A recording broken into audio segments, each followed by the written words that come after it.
विद्यार्थी मित्र आणि मैत्रिणींनो, आपण आज या ठिकाणी प्रथम वर्ष कला अर्थशास्त्र सामान्य पेपर या विषयाचे दुसऱ्या सत्रातील तिसऱ्या धड्यातील काही महत्त्वाचे बहुपर्यायी प्रश्न किंवा मल्टिपल चॉईस क्वेश्चन्स पाहणार आहोत. चला तर पाहूया. पहिला प्रश्न काय आहे. टिंबटिंब एखाद्या व्यक्तीच्या मूलभूत गरजांसाठी पुरेसे भौतिक वस्तू किंवा उत्पन्न नसण्याची परिस्थिती आहे. टिंबटिंब एखाद्या व्यक्तीच्या मूलभूत गरजांसाठी पुरेसे भौतिक वस्तू किंवा उत्पन्न नसण्याची स्थिती किंवा परिस्थिती आहे. आपल्याकडे पर्याय आहे. पहिला बेरोजगारी, दुसरा आहे गरिबी किंवा दारिद्र्य, तिसरा आहे आजारपण आणि चौथा आहे वरीलपैकी काहीही नाही. इथे जर पाहिलं तर टिंबटिंब एखाद्या व्यक्तीच्या मूलभूत गरजांसाठी पुरेसे भौतिक वस्तू किंवा उत्पन्न नसण्याची परिस्थिती म्हणजेच गरिबी किंवा दारिद्र्य आहे. म्हणून ऑप्शन बी गरिबी या प्रश्नाचं बरोबर उत्तर आहे. त्याच्यानंतर आपण वळूया दुसऱ्या प्रश्नाकडे. दुसरा प्रश्न आहे. टिंबटिंब अशी परिस्थिती परिभाषित केली जाते जिथे एखाद्या आयुष्य टिकवण्यासाठी किंवा एखाद्याचे आयुष्य टिकवण्यासाठी वस्तू मिळवण्याचे आर्थिक साधन नसते. टिंबटिंब अशी परिस्थिती परिभाषित केली जाते जिथे एखाद्याचे आयुष्य टिकवण्यासाठी वस्तू मिळवण्याचे आर्थिक साधन नसते. आपल्याकडे पर्याय आहे. पहिला संपूर्ण गरिबी किंवा ॲब्सोल्यूट पॉवर्टी, दुसरा आहे संबंधित गरिबी किंवा रिलेटिव्ह पॉवर्टी, तिसरा आहे विषमता आणि चौथा आहे वरीलपैकी काहीही नाही. इथे जर पाहिलं तर अशी परिस्थिती जिथे एखाद्याचे आयुष्य टिकवण्यासाठी वस्तू मिळवण्याच्या किंवा त्याच्या ज्या मूलभूत गरजा आहेत त्या पूर्ण करण्यासाठी आर्थिक साधन नसेल तर त्याला आपण ॲब्सोल्यूट पॉवर्टी किंवा संपूर्ण गरिबी असे म्हणतो. म्हणून ऑप्शन ए ॲब्सोल्यूट पॉवर्टी या प्रश्नाचं बरोबर उत्तर आहे. त्याच्यानंतर आपण वळूया तिसऱ्या प्रश्नाकडे. तिसरा प्रश्न आहे. टिंबटिंब अशा परिस्थितीचा संदर्भ आहे जिथे व्यक्तींचे आयुष्य जगण्यासाठी उत्पन्न पुरेसे आहे परंतु जीवनशैलीच्या आर्थिक निकषांच्या तुलनेत समान वातावरणात ते कमी आहे. म्हणजेच जर दोन इंडिव्हिज्युअल्स असतील किंवा दोन व्यक्ती असतील, व्यक्ती अ आणि ब, तर व्यक्ती ब जो आहे त्याच्याकडे उत्पन्नसुद्धा पुरेसं आहे आणि त्याची जी जीवनशैली आहे ती चांगली आहे ॲज कम्पेअर्ड टू पर्सन ए किंवा इंडिव्हिज्युअल अ. तर इथे आपण पाहिलं तर आपण दोघांच्या संबंधांच्या एकमेकाच्या कंपॅरिझनमध्ये आपण बोलतो आहे, रिलेटिव्ह सेन्समध्ये बोलतो आहे. तर याला आपण रिलेटिव्ह पॉवर्टी असे म्हणतो. तर प्रश्न परत एकदा वाचूया आपण. टिंबटिंब अशा परिस्थितीचा संदर्भ आहे जिथे व्यक्तींचे आयुष्य जगण्यासाठी उत्पन्न पुरेसे आहे. इथे माझ्याकडे उत्पन्न पुरेसे आहे परंतु जीवनशैलीच्या आर्थिक निकषांच्या तुलनेत समान वातावरणामध्ये ते कमी आहे. तर आपल्याकडे पर्याय होते. पहिला ॲब्सोल्यूट पॉवर्टी किंवा संपूर्ण गरिबी, दुसरा होता संबंधित गरिबी किंवा रिलेटिव्ह पॉवर्टी, तिसरं विषमता आणि चौथं वरीलपैकी काहीही नाही. इथे मी रिलेटिव्ह सेन्समध्ये बोलतो आहे म्हणून या प्रश्नाचं बरोबर उत्तर आहे संबंधित गरिबी किंवा रिलेटिव्ह पॉवर्टी. त्याच्यानंतर आपण वळूया चौथ्या प्रश्नाकडे. चौथा प्रश्न आहे. सध्याची जागतिक बँकेची दारिद्र्य रेषा टिंबटिंब डॉलर प्रतिदिन आहे. सध्याची जागतिक बँकेची दारिद्र्य रेषा ही किती डॉलर प्रतिदिन आहे. आपल्याकडे पर्याय आहे. $1.50, दुसरा पर्याय आहे $1.90, तिसरा आहे $2 आणि चौथा आहे $2.50. इथे जर पाहिलं तर सध्याची जी जागतिक बँकेची दारिद्र्य रेषा आहे ती ऑप्शन बी $1.90 इतकी आहे. म्हणून ऑप्शन बी या प्रश्नाचं बरोबर उत्तर आहे. त्याच्यानंतर आपण वळूया पाचव्या प्रश्नाकडे. पाचवा प्रश्न आहे. भारतातील दारिद्र्य दर टिंबटिंब आहे. दारिद्र्य दर विचारलं गेलेलं आहे, रेषा नव्हे. तर भारतातील दारिद्र्य दर टिंबटिंब आहे. आपल्याकडे पर्याय आहे. पहिला 28% आहे, दुसरा 29% आहे, तिसरा 30% आहे आणि चौथा 31% आहे. इथे जर पाहिलं तर भारतातील दारिद्र्य दर हा 28% इतका आहे. म्हणून ऑप्शन ए 28 या प्रश्नाचं बरोबर उत्तर आहे. त्याच्यानंतर आपण वळूया सहाव्या प्रश्नाकडे. सहावा प्रश्न आहे. 2004-05 मध्ये तेंडुलकर समितीच्या कार्यपद्धतीवर आधारित भारतातील ग्रामीण दारिद्र्य टिंबटिंब टक्के होते.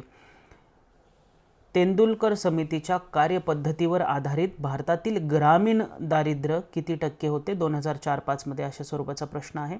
आपल्याकडे पर्याय आहे.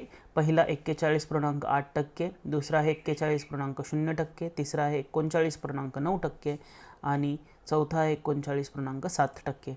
जर पाहिलं तर ग्रामीण दारिद्र्य तेंडुलकर समितीच्या कार्यपद्धतीवर आधारित जर आपण पाहिलं तर ते 41.8% इतके होते, म्हणून ऑप्शन ए 41.8 या प्रश्नाचं बरोबर उत्तर आहे.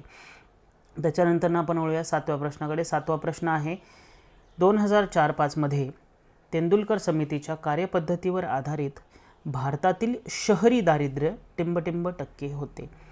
वरती जो प्रश्न होता 6वा तिथे ग्रामीण दारिद्र्य पाहिलेले आपण, इथे शहरी दारिद्र्याच्या संबंधात प्रश्न आहे. आपल्याकडे पर्याय आहेत 25.5%, दुसरा आहे 25.6%, तिसरा आहे 25.7% आणि चौथा आहे 25.8%. 4-5 मध्ये 2004-5 मध्ये तेंडुलकर समितीच्या कार्यपद्धतीवर आधारित भारतातील शहरी दारिद्र्य हे 25.7% इतके होते, म्हणून ऑप्शन सी या प्रश्नाचं बरोबर उत्तर आहे. त्याच्यानंतर आपण वळूया 8व्या प्रश्नाकडे. 8वा प्रश्न आहे, इथे आपण आता ग्रामीण आणि शहरी भागातलं पाहिलेलं आहे तेंडुलकर समितीच्या कार्यपद्धतीवरती दारिद्र्य दर किती. तर जर आपण कंबाईंड पाहिलं म्हणजे शहरी आणि ग्रामीण एकूण दारिद्र्य दर, तर ते पुढील प्रश्नामध्ये आपण ॲड्रेस करतोय. प्रश्न आहे 2004-5 मध्ये भारतातील एकूण दारिद्र्य म्हणजेच शहरी आणि ग्रामीण तेंडुलकर समितीच्या कार्यपद्धतीवर आधारित टिंबटिंब टक्के इतके होते. टिंबटिंब टक्के इतके होते. आपल्याकडे पर्याय आहे पहिला 37.8, दुसरा आहे 37.6, तिसरा आहे 37.4 आणि चौथा आहे 37.2. तर इथे पाहिलं तर 2004-5 मध्ये तेंडुलकर समितीच्या कार्यपद्धतीवर आधारित भारतातील एकूण दारिद्र्य दर हे 37.2% म्हणजेच ऑप्शन 4 ऑप्शन डी आहे. तर 37.2% हे शहरी आणि ग्रामीण एकूण दारिद्र्य भारतातील 2004-5 मध्ये तेंडुलकर समितीच्या कार्यपद्धतीवर आधारित होते. त्याच्यानंतर 9व्या प्रश्नाकडे. 9वा प्रश्न आहे क्रयशक्ती समता म्हणजेच पर्चेसिंग पॉवर पॅरिटी PPPच्या बाबतीत भारत जगातील टिंबटिंब सर्वात मोठी अर्थव्यवस्था आहे. जर आपण पर्चेसिंग पॉवर पॅरिटीच्या संदर्भात पाहिलं तर भारत जगातील कितवी मोठी अर्थव्यवस्था आहे. आपल्याकडे ऑप्शन ए आहे पहिली सर्वात मोठी अर्थव्यवस्था आहे, ऑप्शन बी दुसरी सर्वात मोठी अर्थव्यवस्था आहे, ऑप्शन सी तिसरी सर्वात मोठी अर्थव्यवस्था आहे आणि डी चौथी सर्वात मोठी अर्थव्यवस्था आहे. इथे जर पाहिलं तर क्रयशक्ती समता म्हणजेच पर्चेसिंग पॉवर पॅरिटीच्या बाबतीत भारत जगातील तिसरी सर्वात मोठी अर्थव्यवस्था होय, म्हणून ऑप्शन सी या प्रश्नाचं बरोबर उत्तर आहे. त्याच्यानंतर आपण वळूया 10व्या प्रश्नाकडे. 10वा प्रश्न आहे भारतातील दारिद्र्याची कारणे कोणती आहेत. भारतातील दारिद्र्याची कारणे कोणती आहेत. आपल्याकडे पर्याय आहे पहिला लोकसंख्या वाढ, दुसरा आहे आर्थिक वाढीचा कमी दर, तिसरा आहे बेरोजगारी आणि चौथा आहे वरीलपैकी सर्व. भारतातील दारिद्र्याची कारणे कुठली आहेत.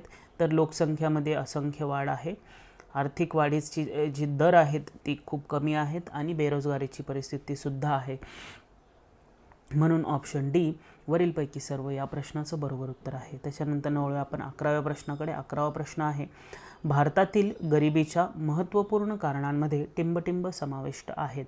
सिमिलर प्रश्न आहे, फक्त वेगळ्या पद्धतीने विचारला गेलेला आहे आणि आपल्याकडे जे पर्याय आहेत ते सुद्धा वेगळे आहेत. भारतातील गरिबीच्या किंवा दारिद्र्याच्या महत्त्वपूर्ण कारणांमध्ये टिंबटिंब समाविष्ट आहेत. पहिला आपल्याकडे आहे निरक्षरता किंवा इलिटरसी, दुसरा आहे महागाई दबाव, तिसरा आहे सामाजिक सांस्कृतिक घटक आणि चौथा आहे वरीलपैकी सर्व. इथे जर पाहिलं तर वरीलपैकी सर्वच हे भारतातील दारिद्र्याच्या किंवा गरिबीच्या कारणांमध्ये समाविष्ट आहेत, म्हणजेच निरक्षरता असेल, महागाईचा दबाव असेल, सामाजिक सांस्कृतिक घटक असतील, म्हणून वरीलपैकी सर्व या प्रश्नाचं बरोबर उत्तर आहे. तर इथे 10व्या आणि 11व्या प्रश्नामध्ये आपण 6 महत्त्वपूर्ण कारण पाहिलेले आहेत. ते आहेत लोकसंख्या वाढ, आर्थिक वाढीचा कमी दर, बेरोजगारी, निरक्षरता, महागाईचा दबाव आणि सामाजिक सांस्कृतिक घटक. त्याच्यानंतर आपण वळूया 12व्या प्रश्नाकडे. 12वा प्रश्न देखील त्याच्या संदर्भात आहे. भारतातील दारिद्र्याची महत्त्वपूर्ण कारणे कोणती आहेत. भारतातील दारिद्र्याची महत्त्वपूर्ण कारणे कोणती आहेत. आपल्याकडे पर्याय आहे उत्पन्न असमानता, दुसरा आहे अपुरी दारिद्र्यविरोधी उपाय, तिसरा आहे भांडवलातील कमतरता आणि चौथा आहे वरीलपैकी सर्व. भारतातील दारिद्र्याची महत्त्वपूर्ण कारणे ही वरीलपैकी सर्व आहे, म्हणजेच उत्पन्नामध्ये असमानता आहे, अपुरी दारिद्र्यविरोधी उपाय आहेत आणि भांडवलातील कमतरतासुद्धा आहे, म्हणून वरीलपैकी सर्व या प्रश्नाचं बरोबर उत्तर आहे. तर आता 10व्या 11व्या आणि 12व्या प्रश्नामध्ये 9 महत्त्वाचे आपण कारणं पाहिलेली आहेत भारतातील दारिद्र्याची. त्याच्यानंतरनं 13वा प्रश्नसुद्धा त्याच्या संदर्भात आहे. भारतातील दारिद्र्याची कारणांमध्ये टिंबटिंब समाविष्ट आहेत. आपल्याकडे पर्याय आहे आर्थिक वाढीची रणनीती, दुसरा आहे राजकीय घटक, तिसरा आहे जागतिकीकरण आणि चौथा आहे वरीलपैकी सर्व. इथे जर पाहिलं तर वरीलपैकी सर्व हे भारतातील दारिद्र्याची कारणांमध्ये समाविष्ट आहेत. म्हणजेच आर्थिक वाढीची रणनीती असेल, राजकीय घटक असतील किंवा जागतिकीकरण असेल. म्हणून वरीलपैकी सर्व या प्रश्नाचं बरोबर उत्तर आहे. तर इथे 10व्या 11व्या आणि 12व्या प्रश्नामध्ये आपण जवळपास 15 म्हणजेच 12 आपण महत्त्वाचे कारणं पाहिलेले आहेत. ते आहेत लोकसंख्या वाढ, आर्थिक वाढीचा कमी दर, बेरोजगारी, निरक्षरता, महागाई, सामाजिक सांस्कृतिक जे घटक आहेत ते, उत्पन्न असमानता, अपुरी दारिद्र्यविरोधी उपाय, भांडवलातील कमतरता, आर्थिक वाढीची रणनीती, राजकीय घटक आणि जागतिकीकरण. तर इथे आपण हे 12 महत्त्वाचे कारणं पाहिलेले आहेत भारतात असणाऱ्या गरिबीचे किंवा दारिद्र्याचे. तर इथे आपण 13 महत्त्वाचे प्रश्न कवर केलेले आहेत. आपण आता नेक्स्ट सेशनमध्ये भेटूया. तिथे अजून महत्त्वाचे प्रश्न मी कवर करेन. धन्यवाद.